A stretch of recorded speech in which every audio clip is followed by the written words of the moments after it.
लोकसभा में press and registration bill 2023 को पारित कर दिया गया है। सूचना एवं प्रसारण मंत्री अनुराग ठाकुर ने यह बिल पेश करते हुए कहा कि press and registration of periodicals विधेयक 2023 एक बड़े बदलाव की शुरुआत है। उन्होंने कहा कि सन 1867 के अधिनियम के तहत अंग्रेजों की मानसिकता थी कि प्रेस को अपने अधीन रखें। यहां तक कि रजिस्ट्रेशन करना भी अपने आप में बहुत बड़ी चुनौती थी। उन्होंने कहा कि इस विधेयक के पारित हो जाने से केवल 2 महीने के अंदर आपको अपना समाचार पत्र हो या फिर पत्रिका हो, उसकी अनुमति मिल जाएगी। ये बेहद सरल और स्मार्ट भी है। पहले डीएम के पास रजिस्टर करना पड़ता था और फिर रजिस्ट्रार ऑफ न्यूज़पेपर के पास अनुमति लेनी पड़ती थी। अब ऐसा नहीं है। अब डीएम के पास भी और आरएनआई के पास एक ही समय पर आप रजिस्ट्रेशन कर सकते हैं। अगर डीएम 60 दिन में जवाब नहीं भी देता है तो आरएनआई ही आपको अनुमति दे देगा। इससे बहुत बड़ी सुविधा मिलने वाली है।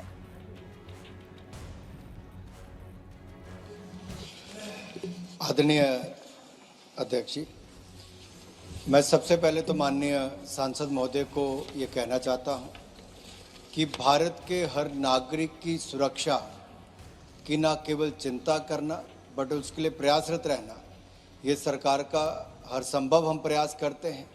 लेकिन कानून व्यवस्था जो है एक राज्य का विषय है। जहाँ तक सभी की बात की और विशेष तौर पर जर्नलिस्ट की बात की, हमारी सरकार ने 2017 में होम मिनिस्ट्री ने एडवाइजरी जारी करके भी सभी राज्यों को कहा कि उनकी सुरक्षा के हर तरह के प्रबंध करने चाहिए।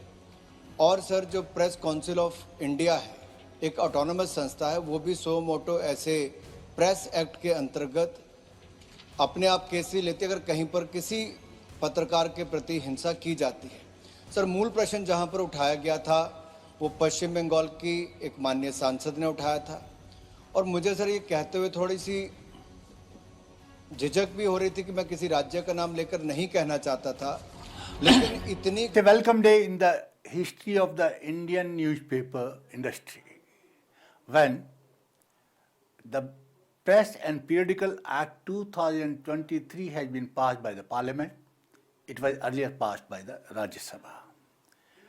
The most important and easing principle of repealing the draconian law of 1867 PRB Act is that now the publishers will not have to go around physically in the DM's office, RNI office, etc., to get the title and the RNI clearances. Now everything will be done online, smoothly. It's a very welcome decision.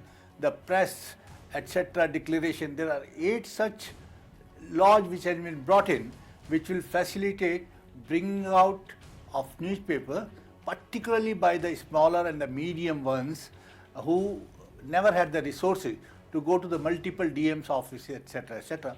This is now a history. I welcome this bill wholeheartedly and on behalf of the Indian Newspaper Society. भारतीय समाचार पत्र उद्योग जगत के लिए आज एक स्वर्णिम दिन है, जब लोकसभा ने पीआरबी एक्ट 2023 पास किया। यह बिल 1867 के पीआरबी एक्ट को रिप्लेस करेगा। इसकी सबसे उम्दा बात यह है कि जो प्रकाशकों को डीएम दफ्तर के अंदर, आरएनआई के दफ्तर में लंबे लंबे चक्कर लगाने पड़ते थे टाइटल क्लियरेंस के लिए, आरएनआई रजिस्ट्रेशन के लिए, उस सब से अब मुक्ति मिलने वाली है।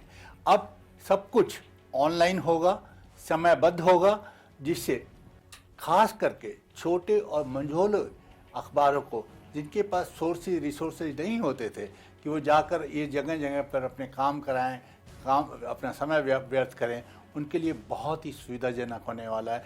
बड़े अखबारों के लिए तो होगा ही होगा। इसके लिए हम सरकार का, श्री अनुराग ठाकुर जी का और जिन लोगों ने भी इस बिल को पास कराने में कार्य किया, पीछे बहुत काम हुआ है, उन सबको हम इंडियन न्यूज़पेपर सोसाइटी की तरफ से धन्यवाद करते हैं।